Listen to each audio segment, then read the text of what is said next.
біздің қордың ұйымдастыруымен және EPAM IT компаниясының көмегімен алғаш рет өтіп жатыр.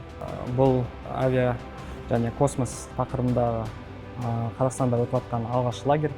Негізі бұл лагерь бір апталық лагерь. Біздің осы лагерьдің мақсаты балаларға осы салада қызығушылығын арттыру. Минималдық база бар, робототехника, авиамоделирование және ракетостроение бойынша. Сол базаны алып, балалар келешекте осы салада өз дамуын өздері алып кете алатындай. Саламатсыздар ма? Мен Амангелдина Олжас баламның анасымын. Осы Space Camp туралы біз ата-аналардан естідік. Осы лагерьді ұйымдастырушыларға үлкен рахметімізді айтамыз. Өз білімдерін балаларға беруге ерінбей жалықпай еңбектеніп жатқандар үшін. Жалпы менің балам өзі робототехникамен қызығады, бірнеше жарыстарға қатысқан, қазір роботикс сияқты. Сондықтан осы лагерьге келгеннен кейін баламыздың біліктілігі артады деген үміт, сеніміміз бар. Сіздерге көп рахмет.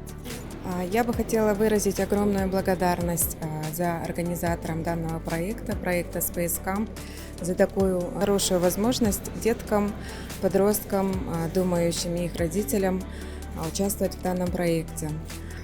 Хочется отметить высокую организованность наших организаторов и доступность в изучении материала за короткий срок. Мы примерно поняли, чем будут заниматься наши детки и в каком направлении они будут двигаться.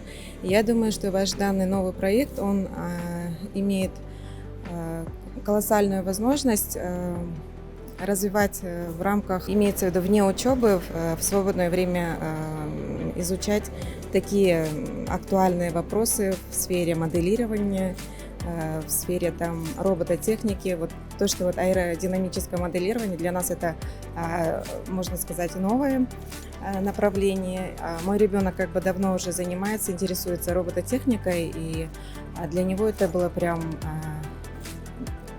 могу сказать, неожиданная такая возможность. И причем, если отметить то, что здесь оно на бесплатной основе, это вообще крутой проект. И мне кажется, надо это широко распространять, так как такие проекты в Казахстане, на территории мы наблюдаем впервые. Жалпы бүгінгі шарамыз біздің бірінші шарамыз емес. Біз Қазақстан және Орталық Азиядағы робототехника даму қорын, роботикс деген қорды 2020 жылы құрған болатынбыз. Сол 2020 жылдан бері 10 мыңнан астам оқушыға ықпалымызды тигіздік.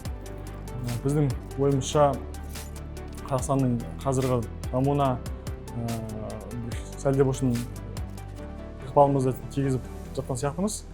Жалпы былтырғы жылы біз 2 мыңнан астам қыз оқушыны оқытып, программирование мен робот құрастырумен оқыттық. Соның 10 мың кісінің 700-і жарысқа келген болатын. Сонан соң біз сол 700 оқушының 60 оқушын Америкадағы Хьюстонға алып барып, онда Қазақстанның атын қорған болатынбыз. Жалпы ол Хьюстондағы жарысқа 35 мың оқушы қатысты әлем бойынша. Сол 35 мың оқушының ішінде біздің 60 оқушымыз болды Қазақстаннан. Соның ішінде біздің жас оқушыларымыз, бастауыш сынып оқушылары жүлделі орындар алып, осында Қазақстанға келген болатын. Еліміздің президенті сол оқушыларды қарсы алып, сол оқушыларға өзінің алғысын, разылығын білдірген болатын.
учусь в 11 классе.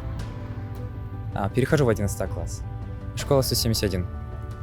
На этих уроках авиамоделирования я смог узнать, как работает принцип крыла самолета, также задняя часть.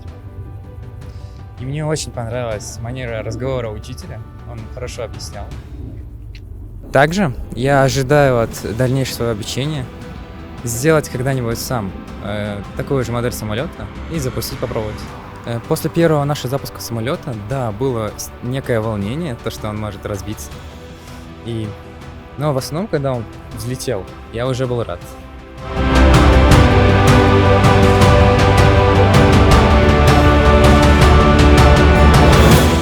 Когда мы сюда поступали, мы должны были выполнять задания на специальном сайте. Это было тоже достаточно интересно, необычно. Это как похоже было на Scratch. Ну, вот прикольные задания были, они как анимированные и больше такое в игровом стиле, Angry Birds, зомби и так далее. Алина, что тебе больше всего понравилось в лагере? Ну, пока что, конечно же, это был сегодняшний день. Ну, авиамоделирование. Было много чего нового, интересного. Ну и само строение самолета в сжатые сроки, это было, конечно, очень необычно. Как ты думаешь, что можно было бы улучшить в нашей модели самолета?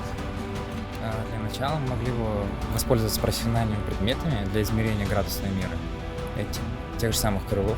А то сейчас нам не хватает этих приборов. Спонсирование. Какая именно часть в авиамоделировании тебе больше всего понравилась?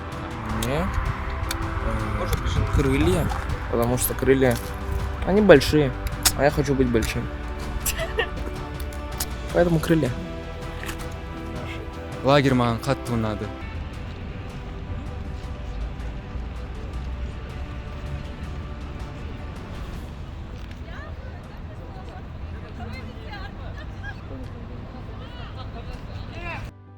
Мы делали все, что нужно в лагере спецназ про запуск ракет. Райбек. Я на самом деле говорил про это на уроке, но расскажу еще раз.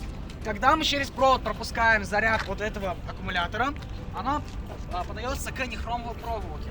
Нехром по своим свойствам, когда через него проходит огромное количество электрического тока, начинает накаляться. Эта накаленная часть очень сильно нагревается и зажигает топливо. Топливо зажигается, ракета взлетает, работает замедлитель, чтобы ракета могла еще какое-то время подниматься. Вышибной заряд, пыль стреляет, парашют уходит. 9, 8,